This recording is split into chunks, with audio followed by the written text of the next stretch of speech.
Hi everybody, it's John back here with another inbox review.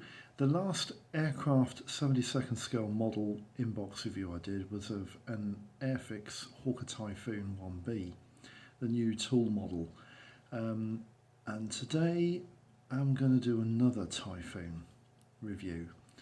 There is a reason for this, and I'll explain the reason for this in another video at a later date, because I'll be entering into an event that's occurring on the internet at the moment, on Facebook and on YouTube. But I'll explain all this in another video. The inbox review I want to do today is on the Academy 72nd scale Hawker Typhoon Mark 1B. This is a similar kit in terms of the type of Typhoon that's covered by the model as the new tool Airfix model, but this is a previous release by Academy. I just want to go through the start, like normal. We'll just go through the history of the boxing. The boxing is actually quite easy, and there's not a lot of variation with this particular kit. It was originally released in 1998. Academy released this kit in that year. This box artwork followed through until the present box artwork, which is still available today. But this was the original release. The kit actually has, it's quite an interesting sort of greeny yellow background explanation of what the aircraft is that you cover in the Hawker Typhoon 1B here. And there's 3 items of information that are options and descriptions of the kit. And that's the scale the model's built in. And also, the kit also has photographs under here of what the kit looks like made up on the side of the box artwork. That's the 1998 edition, which was the original release. The kit was later released in 2010, and this is actually the release model that I'll be doing, although they did do 2 slight variations on the box itself, where this information here is actually in the same place, but the kit that I have, which is a 2010 release, has the 1/72nd scale in black writing above this placement of information here on the box, but the rest of it is exactly the same. They changed the font and the colour of the Typhoon 1B and dropped the Hawker part to the explanation as to what the kit is inside. But that's a 2010 release box artwork. They later released in 2013 the present box. Again, it's the same artwork, it's the same photograph that they're showing on the actual box. But they've changed the actual format of the box artwork itself, the way it's laid out with a black surround around the box. I'm not so sure if there are any photographs of the kit made up on the side of the box, because I haven't actually seen this box in real life.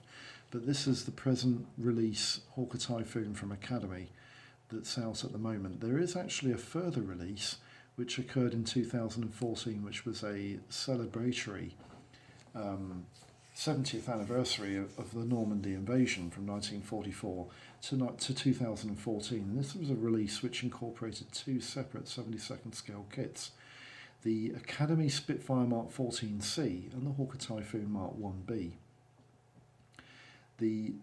Anyone who is interested in a Mark 14C Spitfire, this isn't actually that bad a kit. It has its issues, it has accuracy issues, especially with the fuselage around the tail unit, but the kit's not bad and it's quite well detailed, so it's worth a bash if you fancy a go at it. But this kit it was only available in 2014 as a limited run. So that's the history of the boxing. I want to now go into the box itself, so I'll just bring the camera around for you. 2 seconds. We'll just drop it down there so you can see what's going on. Let's have a look. There we go. Is that right?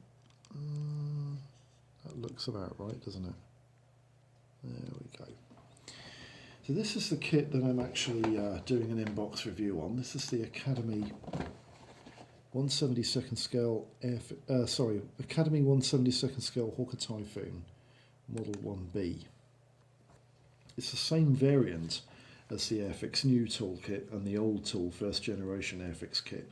And to be honest with you, most Typhoon 72nd scale models that are released by, and there are a plethora of the companies that build the Typhoon now, are released in this particular variant type with the bubble canopy, the three-bladed propeller, the rocket projectiles, and this particular colour scheme.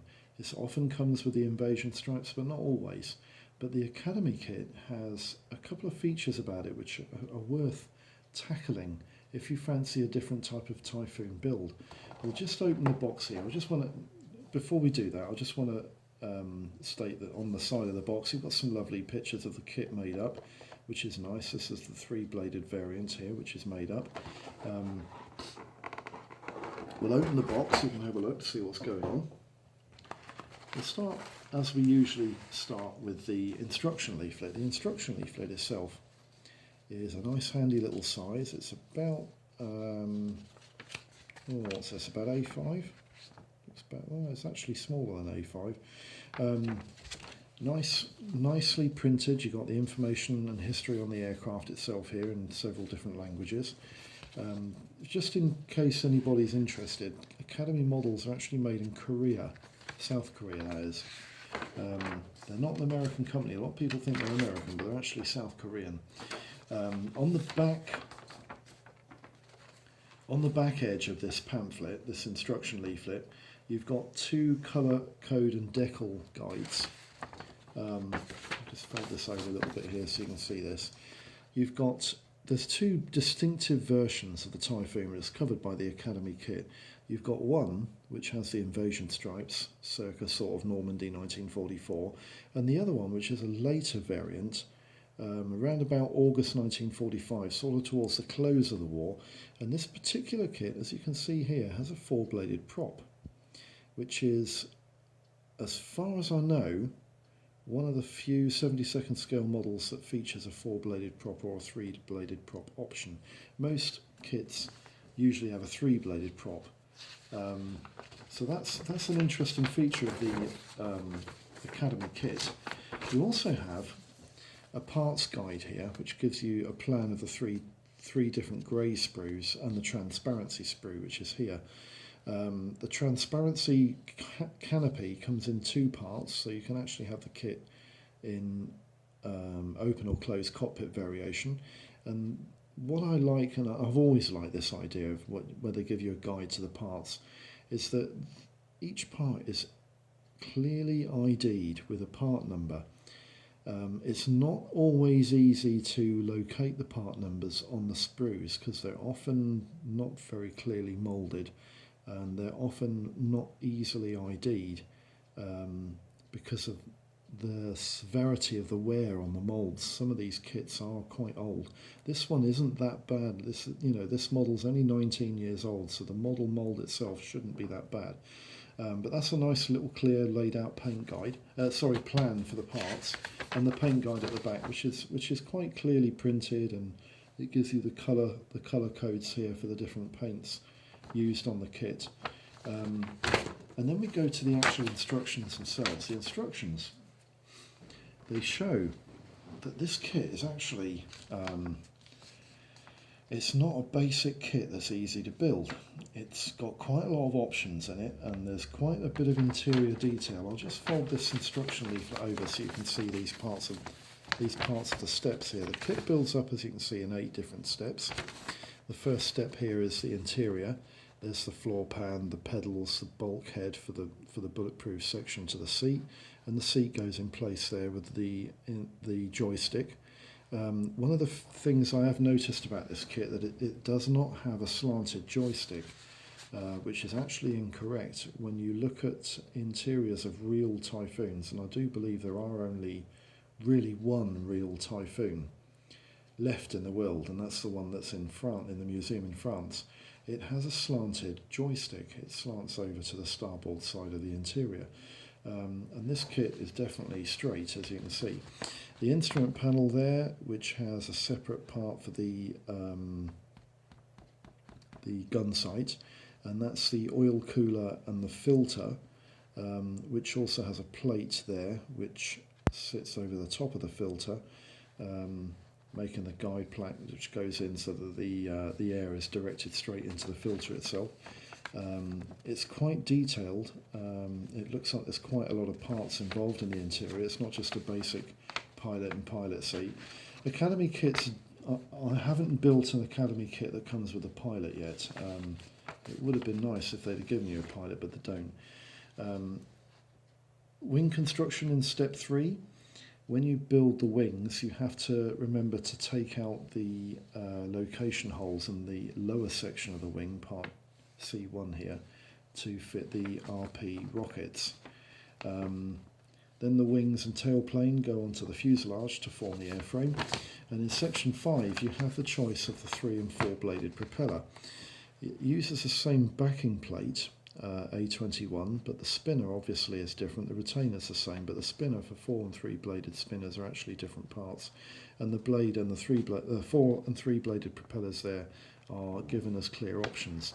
Step 6 is the undercarriage assembly, and then you glue them into the wheel wells with the the inner undercarriage door, which is actually fitted there. I don't know if you can see it.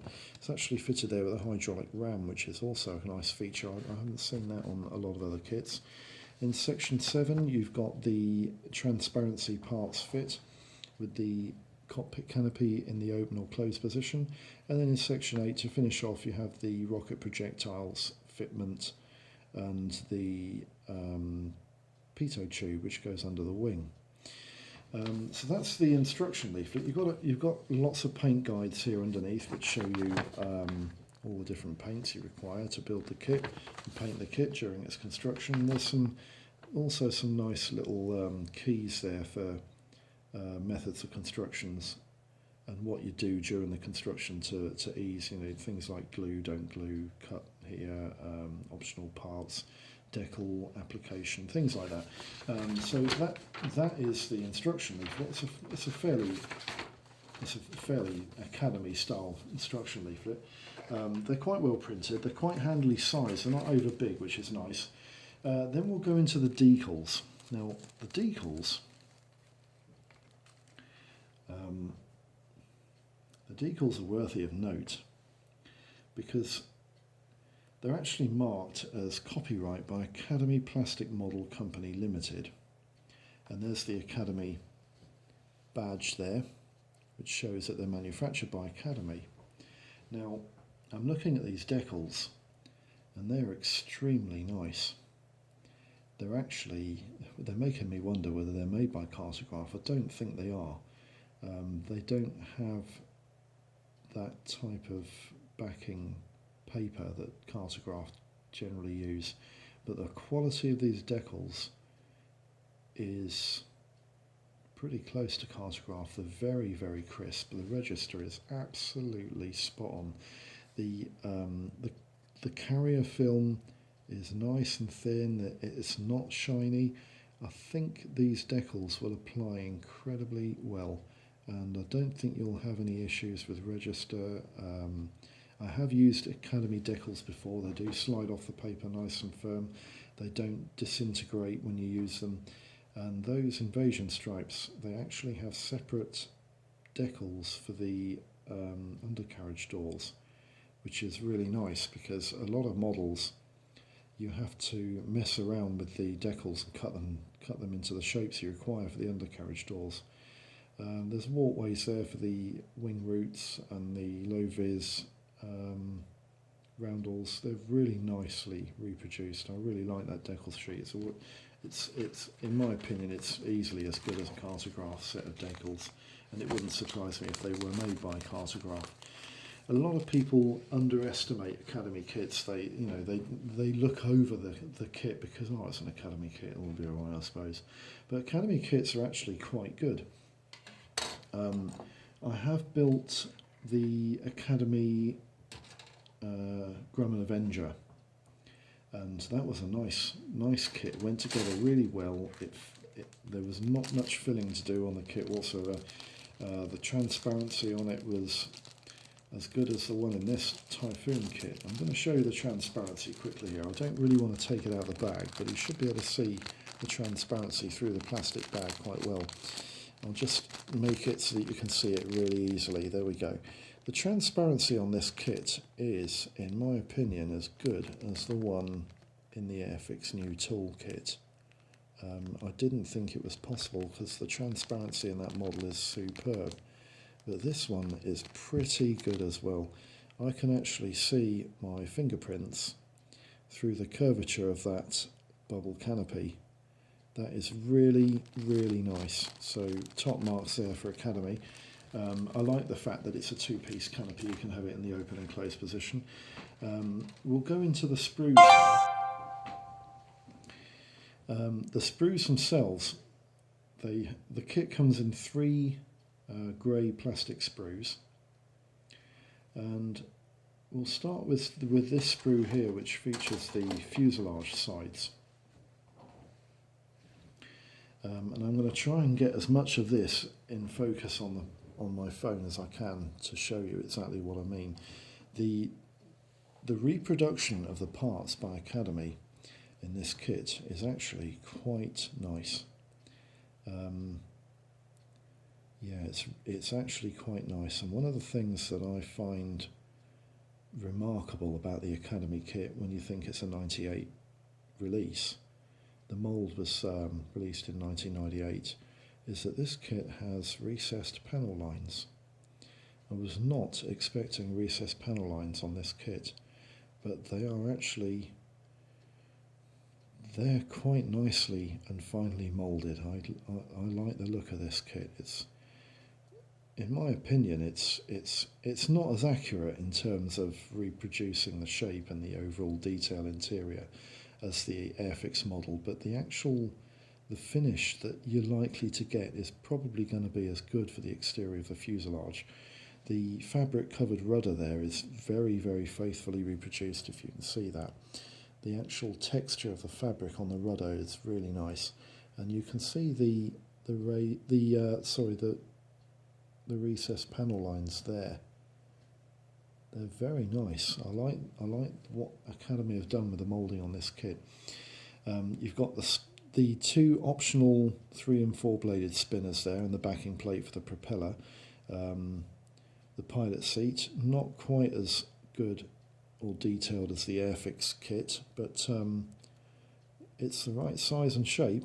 The oil cooler and filter for the engine there is quite nicely detailed and reproduced, with the little vents on the side of the oil cooler there, and that's the top guide fin which sits on the top of the cooler here. The individual undercarriage doors are reproduced here, quite nice. I'll turn the part over so you can just see them very, very clearly there. They're actually moulded and shaped. Again, not quite as good as the Airfix retool, but it's not bad. It's not bad at all. We'll go into the other side here before I start talking about the other side of this fuselage. We've got a nice floor pan here for the interior, which has the rudder pedal guides here, and the rudder pedals are here on this part here, and you've also got the bulletproof backing plate for the seat, and that's the straight joystick which I mentioned before. Not very accurate, but it's a nice, well cast joystick. It should look quite nice inside. The tail planes here, these are the horizontal stabilizers. They actually have fabric covered elevators, and they're faithfully reproduced, and I hope you can see that in the video there, but they are faithfully reproduced, and the texture on them is quite nice. Again, recessed panel lines for the metal sections of the stabilizers, and you've got the gun sight here, which has a little tab that needs trimming off, and they're the rams for the inner undercarriage doors, and that's the pitot tube which fits underneath the main wing. I'll also want to state that the exhaust system on the fuselage appears to be a little bit, it's not as defined as it should be. I think it could have been a bit better than that. I would have liked to have seen a separate piece for the exhaust stubs like the Airfix kit has. They're not bad, but they could have been a little bit better. Yeah, they could have been rendered a bit better than that, which is, that's a bit of a shame, but it's not bad. The inside of the fuselage here, which you can see quite clearly, has side panels to the interior of the fuselage, and again they're not as good as the new Airfix tool kit, but they're not bad, and the reproduction on them is actually quite bold, so they should paint up quite easily for you to see through the plastic canopy. That's that sprue there. I'm quite impressed actually. The Academy kit seems to be quite. It seems to be better than I was expecting. And as I said, I did build the Avenger, and the Avenger kit wasn't bad, but I don't think it was as good as this. I didn't think it was as good a reproduction of the Avenger as this is of the Typhoon. You've got the three-bladed prop there, which is quite a thick paddle prop. The RPGs, they're faithfully reproduced. They look about the right size. Yeah, they look quite good. It's a shame they're not separate to the rocket rails, but would have made them easier to paint. But never mind. They are quite nice. The wheels themselves are quite nicely moulded. You can see the detail on the actual wheel themselves. And they're not too big. They look about the right size. The tail wheel and tail wheel oleo is nicely detailed, and it's quite nicely moulded actually. It looks quite nice and crisp. The recessed panel lines on the upper surfaces of the tops of the wings and the 20mm Spano cannons are nicely reproduced. I like the look of what Academy have done with those as well. They look the part. Yeah, I like what they've done with this kit. The recessed panel lines aren't too deep, so you don't want to be. I don't think you want to be brush painting this kit if you can help it. Yeah, I quite like the look of what Academy have done with this. I think it should build up into quite a nice, authentic looking kit. The third sprue, you can see here the four-bladed propeller. This is for the late variant Mark 1B, which would the four-bladed propeller variant actually came into service early February 1944, but it was absolutely teething with problems, and it gave the Typhoon an awful lot more problems. It was withdrawn just before D-Day and then reinstated toward the end of 1944 and early 1945, when the aircraft actually ended up with a Typhoon-style tail empennage. So, sorry, a Tempest-style tail empennage. So the Typhoon actually changed its entire shape at the rear end, which is quite dramatic, but it did solve an awful lot of problems, but it never really eradicated the problems of buffeting and structural failure in the tail, which the Typhoon was plagued with. It also was plagued with issues with the engine, where the engine used to explode or catch fire on startup. The recessed panel lines on the underside of this wing are actually quite nice, and you've got the little starter marks there for which you'll have to take out if you want to fit the RPs into place. But the panel lines, again, they're nicely reproduced. They're not too heavy. And the wheel wells there, again, they're not as good as the Airfix kit in terms of detail and reproduction, but they're not overdone, and they're quite nice. I think they'll paint up relatively well. I do want to mention something else about the Typhoon, basically. That's also on this kit. It was also on the Airfix kit, which I didn't mention. I should have mentioned it, but I didn't mention it, and I should have. The Typhoon, when it was first introduced in 1942, had terrible issues with structural failures in the tail. The aircraft used to take off, and the buffeting caused by the Napier Sabre engine on the airframe, because of the high levels of torque and the actual issues with the tail itself, caused structural failures for the tail to actually break away from the airframe, causing usually the death of the pilot and the total destruction and loss of the aircraft. And one of the retrofits which they did do on the Typhoon is actually reproduced in this kit. Can you see just in front of the tail empennage location mark there, you've got what looks like a sewing stitch mark all the way around the outside of the tail boom. These were actually metal fillets which were a lot larger on the inside as what they were on the outside, and they were intended to reinforce the strength of the actual tail itself. And they were retrofit to a lot of planes that were in service, and they were fitted to the Typhoon when the aircraft was being manufactured. So the Academy kit, in my opinion, is an extremely good reproduction of the Typhoon, and for its time, I think it was probably either third or second best. I think it's still the third or second best Typhoon kit on the market, second only to maybe the Tamiya Typhoon and the new Airfix new toolkit. We'll just go through the technical details on the Academy kit. The Academy Hawker Typhoon Mark 1B is built in 1/72nd scale and was released in 1998. The kit features 50 grey plastic parts and 4 transparent parts on 4 sprues. That's 3 grey and 1 transparent sprue, making a total of 54 parts. The kit measures 5¼ inches long, it's 7 inches in its span and 1½ inches high standing on its undercarriage. Retail prices for the Academy kit range between £6 and £12 depending on how greedy the person is who wants to sell a second-hand kit. But they're about £12, maybe £12.50 in the shops if they have stock. And the double kit, comprising the Spitfire and the Typhoon, is between £18 and £20 when you can get it second hand. There are a few on some of the media sites that I've seen. Overall impressions of the model.